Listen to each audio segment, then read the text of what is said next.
कुरोळी आळंदी ग्रामीण या जिल्हा परिषद गटातून अजित पवार यांच्या राष्ट्रवादी पक्षाच्या इच्छुक उमेदवार म्हणून शीतल आशिष येळवंडे यांनी कुरोळी गावात आपल्या प्रचाराचा शुभारंभ पारंपरिक पद्धतीने केला। मंगलमय वातावरणात त्यांनी नारळ फोडून प्रचार मोहिमेची सुरुवात केली आणि ग्रामविकासाच्या प्रवासाला अधिक वेग देण्याचा निर्धार व्यक्त केला।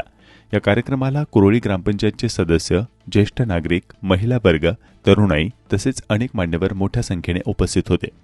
नमस्कार, मी सौभाग्यवती शीतल आशिष येळवंडे, कुरोळी आळंदी ग्रामीण या जिल्हा परिषद गटातून अजितदादा पवार पक्षाची इच्छुक उमेदवार म्हणून आपल्यासमोर बोलत आहे।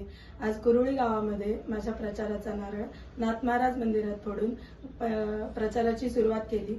ही करत असताना इथले ग्रामस्थ, माता, बंधू, भगिनी आणि आजी आजोबा यांनी मला खूप उत्स्फूर्त प्रतिसाद दिला, मायेचा आशीर्वाद दिला आणि या कार्यासाठी मला या गावच्या प्रथम नागरिक शिवगंगाताई तसेच उपसरपंच माधुरीताई आणि समस्त ग्रामपंचायत सदस्य या सगळ्यांनी फार मदत केली। त्या सर्वांचे आभार, धन्यवाद।